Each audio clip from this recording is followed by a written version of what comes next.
Bonsoir à tous, bienvenue dans ce journal. Voici les titres. 7 jours ce mercredi depuis que Mayotte subit des secousses sismiques. La plus forte, 5,9 sur l'échelle de Richter, a été enregistrée hier, peu avant 19 h. Panique au sein de la population. Une cellule de crise a été mise en place à la préfecture. Frédéric Tronel, directeur régional du BRGM Mayotte, sera en direct avec nous depuis Orléans.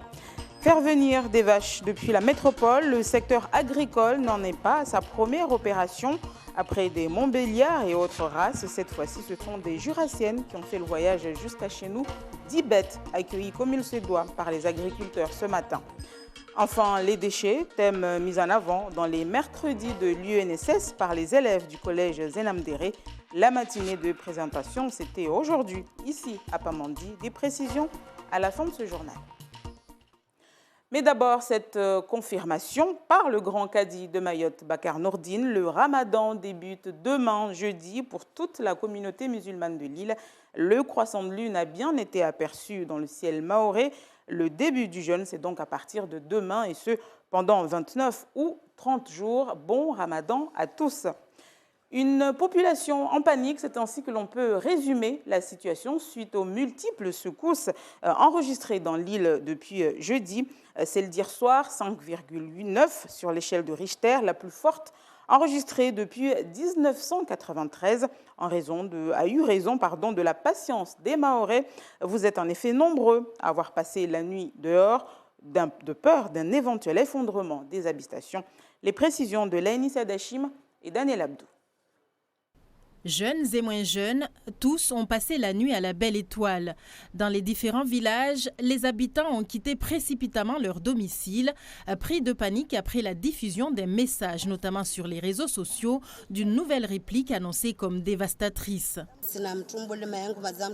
Ma mère a des problèmes de santé et je ne veux pas prendre le risque de la laisser dormir à la maison. On est ici tous ensemble, mais ce qui m'étonne, c'est qu'il n'y a aucun policier municipal pour nous encadrer et savoir comment nous allons. Même le maire n'est pas là. Dans des moments pareils, c'est vraiment inquiétant. Il se passerait quelque chose de grave, mais quoi? Moi, je ne sais pas. Je n'ai aucune information venant des médias, je n'ai pas d'informations venant des autorités.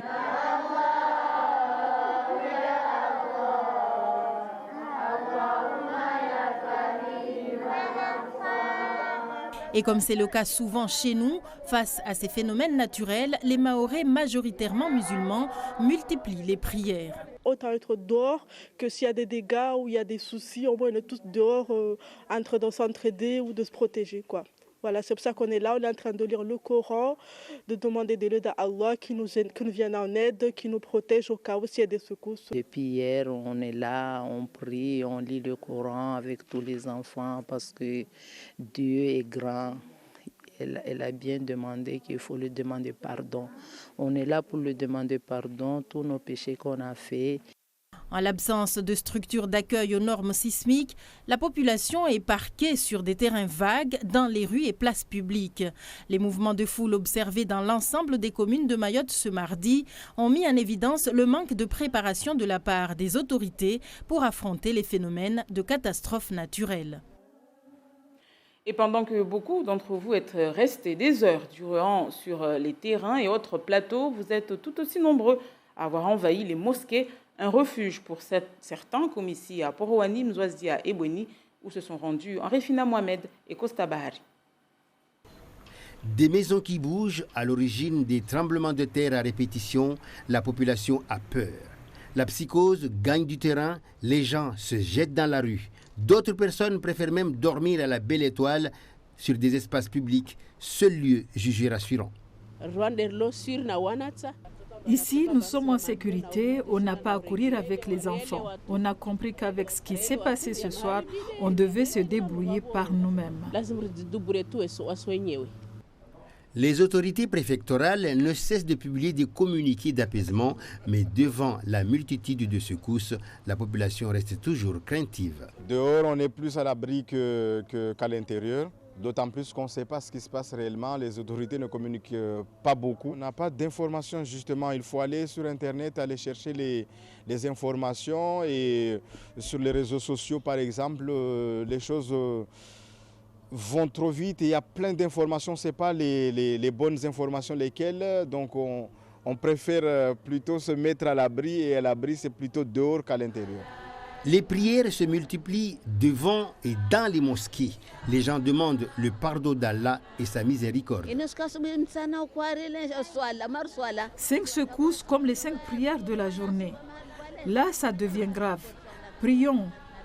Ici à Mayotte, il y a des caddies, des fundis et on a laissé le pays aux mains des jeunes qui ont un mauvais comportement. Changeons nos comportements.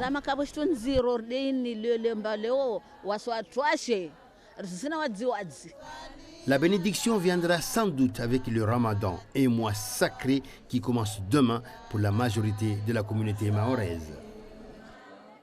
Et vous l'aurez compris, le sujet de conversation reste les secousses sismiques, loin, très loin devant les annonces de la ministre hier. Ce matin, notre équipe, composée de René Lataste et Zora Abdou Café, ont recueilli vos réactions. Comment avez-vous vécu cette série de séismes? Réponse dans ce reportage. Moi, non, j'ai l'habitude, mais beaucoup de gens avaient peur. Il y en a qui ont été priés à la mosquée, il y en a qui ont été priés à la mairie, etc. quoi. Vous avez vécu en Martinique, donc des tremblements de terre, vous avez déjà vécu? J'ai déjà vécu, bon. Évidemment, ça fait peur, mais qu'est-ce que vous voulez? On ne peut rien y faire. Et puis ici, il n'y a pas de... Ici, il n'y a pas de maisons en étage. Donc, les gens peuvent dormir tranquilles. Vous avez senti donc la terre trembler hier soir? Oui, tout à fait, on a bien senti hier. Et qu'est-ce que vous avez fait? Alors, vous étiez chez vous? Comment ça s'est passé? On était chez nous, mais j'étais obligé de sortir d'abord dehors pour voir qu'est-ce qui se passe. Donc j'étais dehors jusqu'à pendant 10 minutes et j'ai dit, il faut que je rentre. Si ça tombe, ça tombe juste chez moi dans ma maison.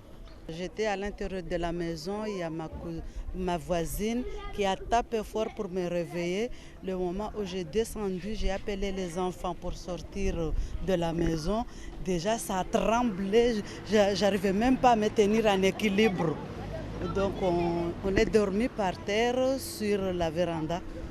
Et puis les autres nous ont appelés pour aller à la mosquée pour prier au bon Dieu.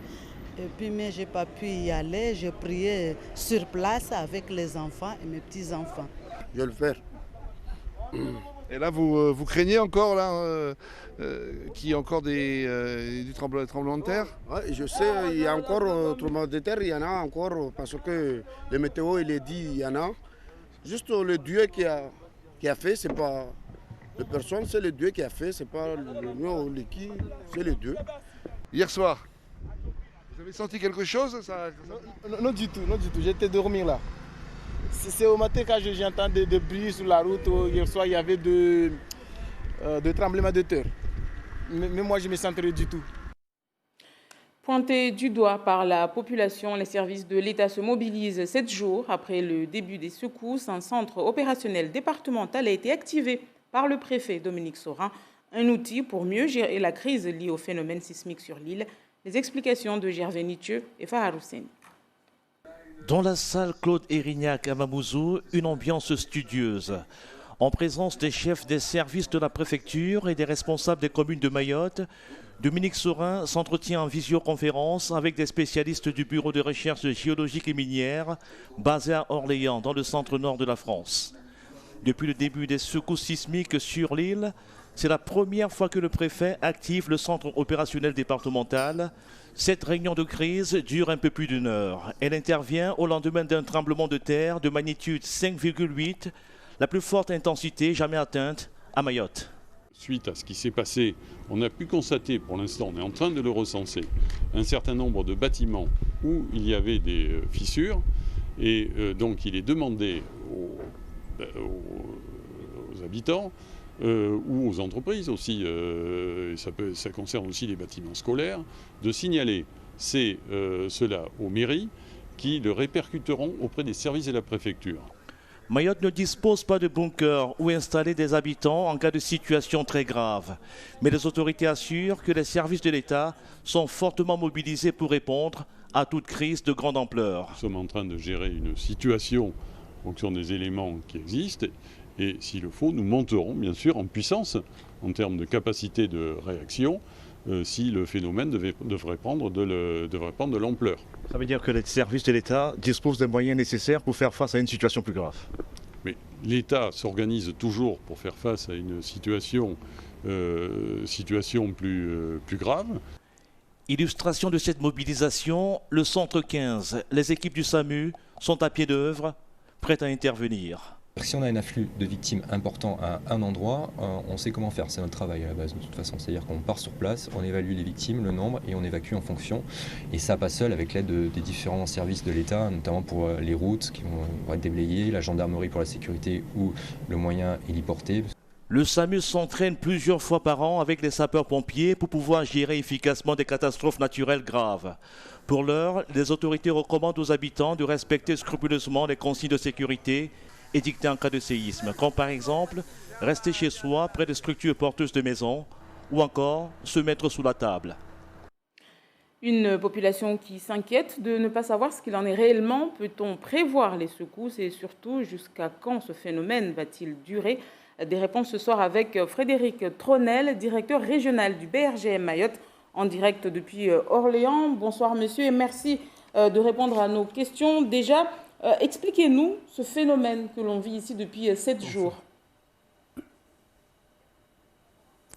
Eh bien, écoutez, on a un épisode sismique qui a débuté jeudi dernier, qui est actuellement en cours d'activité. Donc, on a eu un premier séisme vendredi matin avec une magnitude de 4,5 qui a été ressentie. Un autre dimanche à 4,7 et puis lundi avec une magnitude de 5,1. Ce sont des événements qui sont connus quand même au niveau de l'archipel des Açores. Ce qui est exceptionnel, c'est que hier on a eu un séisme d'une magnitude de 5,8 et qui dépasse tout ce qui avait été enregistré ces dernières années. Alors quand je dis ces dernières années, c'est ces 60 dernières années.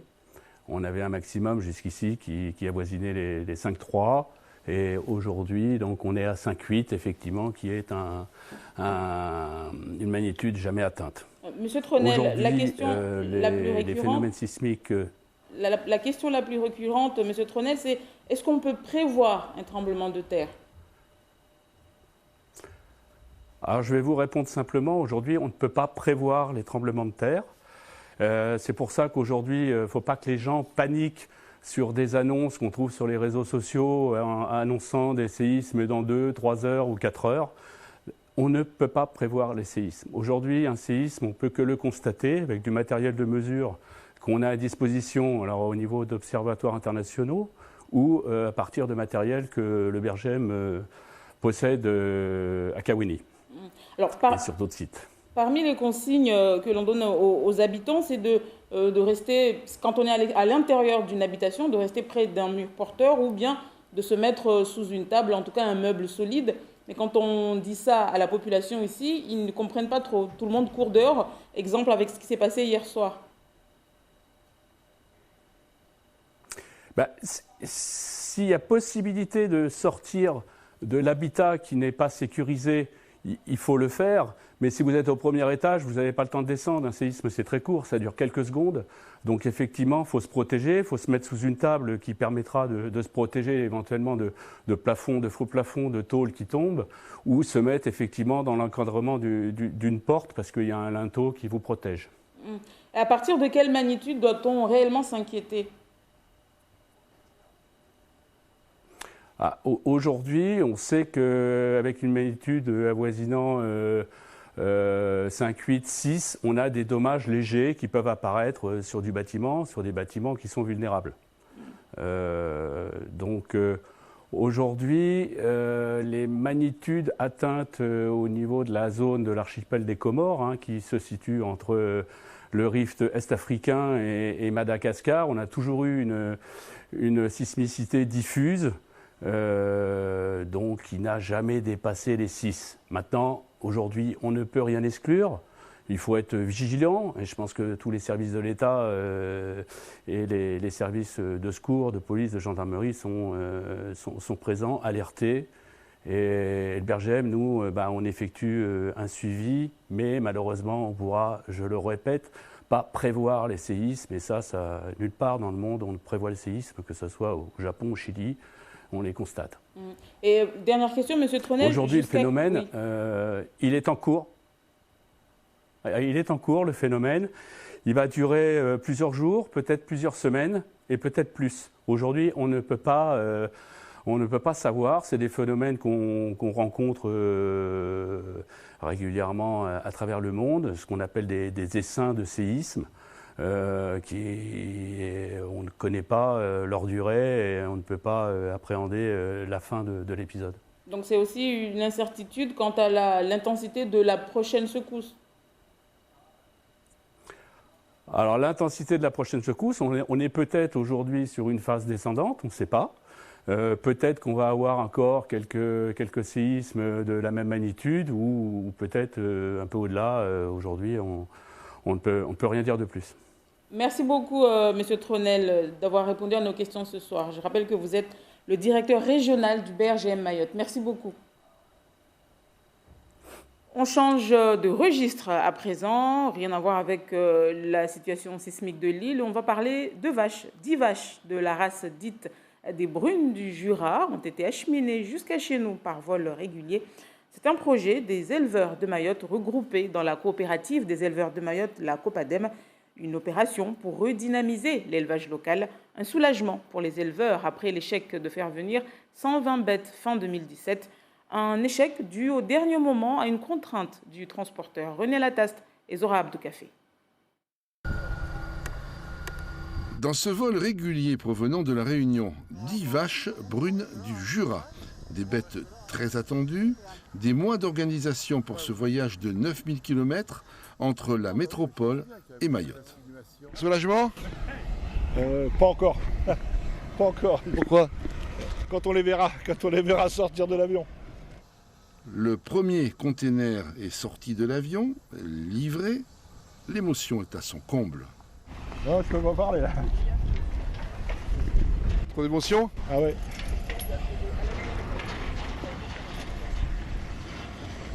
Regardez, c'est beau ça. Qu'est-ce que c'est beau une vache. 2 containers, ici le premier, 5 vaches par container, mais les faire sortir n'est pas évident. Après 9 heures de vol et presque 24 heures de voyage, nos brunes du Jura n'ont pas l'intention de se laisser faire. Une par une, elles sont tirées de leur container. 95% réussi là. Les vaches sont en bon état, sont belles. On espère que voilà, il n'y a plus qu'à les emmener chez les éleveurs et c'est bon. Mais gros boulot. Hein. L'aboutissement de mois de négociations avec le ministère de l'Agriculture, les transporteurs, les éleveurs de métropole, sans oublier la ténacité des éleveurs de la coopérative de Mayotte. Ça c'est des bonnes laitières, c'est des bonnes vaches laitières et qui sont inséminées donc avec des taureaux de la même race. Donc là on a apporté 10 vaches mais en fait on en a apporté 20 quoi. 10 mères et 10 petits qui vont éventuellement naître après quoi. Les vaches sont laissées quelques heures dans un champ à proximité de l'aéroport, le temps qu'elles se reposent et s'habituent un peu à leur nouvelle terre. Bon, la COPADEM a répondu à l'appel à projet 16.4, ça veut dire la structuration de la filière. Et là, donc, on va aussi bien faire développer donc, la filière laitière et la viande en même temps. C'est parti avec des animaux race pure, mais naturellement, il y aura la suite, il y aura des inséminations pour continuer pour les performants en race pure, et puis il y a d'autres qui seront en croisement. Demain, les animaux seront livrés dans des élevages répartis sur tout le département. D'autres arrivées par groupe de 10 se poursuivront dans les mois à venir. En attendant, Mayotte leur a montré qu'elles étaient très bienvenues. Venons-en à la visite de la ministre des Outre-mer en déplacement à Mayotte pour 3 jours hier. Elle a annoncé 53 engagements regroupant près de 125 actions pour développer le territoire, pour améliorer la vie quotidienne à Mayotte. Avec nous sur ce plateau, Miss Baudine Bakar, bonsoir. Bonsoir, Siti. Et justement, quelles sont donc ces mesures ? Alors, il s'agit d'une cinquantaine d'engagements qui se déclinent ainsi. 10 mesures pour la sécurité, la lutte contre l'immigration clandestine et la délinquance. 4 mesures concernant la santé, l'offre de soins et la couverture maladie. 5 pour l'enfance, la famille et le public fragile. 5 mesures axées sur l'éducation et la formation, mais aussi 5 mesures également pour le logement, l'aménagement urbain, la lutte contre l'habitat illégal. 8 mesures qui portent sur le développement d'infrastructures. 6 points dédiés au soutien aux entreprises et à l'économie. Et enfin, 6 axes pour l'avenir du territoire et des collectivités et la façon dont l'État entend les accompagner. Donc là, c'est donc un plan qui concerne tous les domaines. Certaines de ces mesures ont déjà été plus ou moins déjà annoncées au mois d'avril dernier. On retrouve même quelques points qui émanent du précédent quinquennat. Alors, est-ce que tout cela a été chiffré ? Alors, la ministre a annoncé quelques chiffres pour l'assainissement, par exemple. Ce sont près de 150 millions d'euros au cours de la période 2018-2020, 110 millions d'euros au cours de 15 prochaines années pour les transports. Sur le quinquennat, le ministère de l'Éducation nationale et le ministère des Outre-mer engageront près de 500 millions d'euros d'investissement, soit au total 1,3 milliard. Mais cette somme globale ne figure nulle part. La ministre l'a juste annoncé lors de questions-réponses avec les journalistes. Et donc, on l'a vu dès hier pour l'intersyndicale et le collectif, ainsi que l'opposition LR. Le compte n'y est pas, d'autant plus qu'ils estiment que les 2 gros projets qui vont propulser le développement de Mayotte, à savoir le port de Longoni et l'aéroport de Pamandzi, à part des mesures annoncées d'études qui arriveront d'ici dans 3 mois, ces 2 projets restent très très flous. Merci beaucoup, Miss Baudine.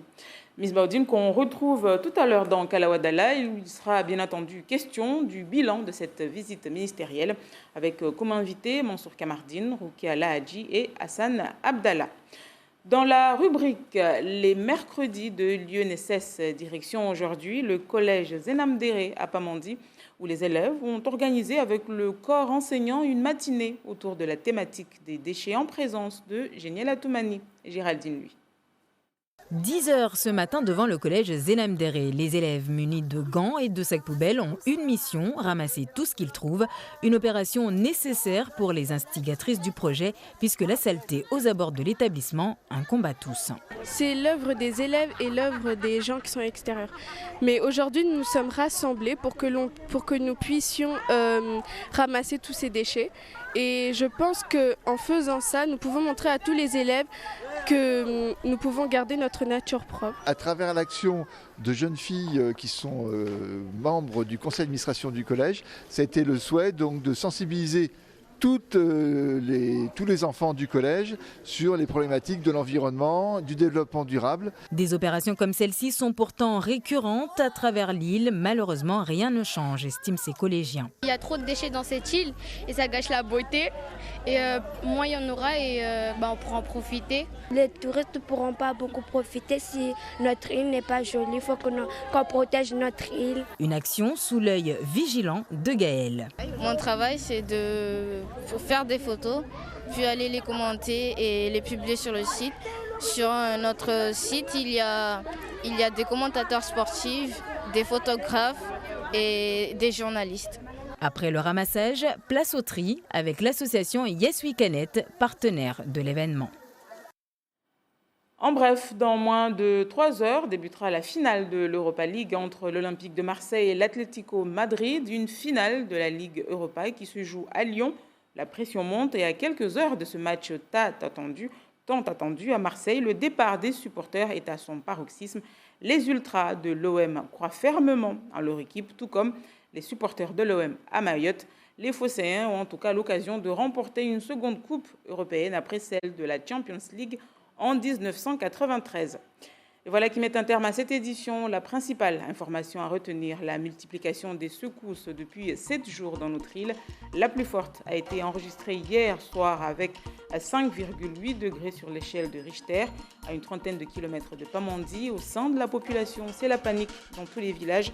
Des centaines de personnes ont passé la nuit à la Belle Étoile, d'autres dans les mosquées. À suivre, après la météo, votre journal à Maoré avec Darwesh Daou. L'information revient dès 5h demain à la radio avec l'équipe de la matinale. Et dans Akweli, Toufeli Andilani reviendra sur le plan annoncé par la ministre avec Mahmoud Aziari. Ce sera donc à partir de 7h15 à la radio. Et nous, on se retrouve demain dès 19h. Très belle soirée à tous.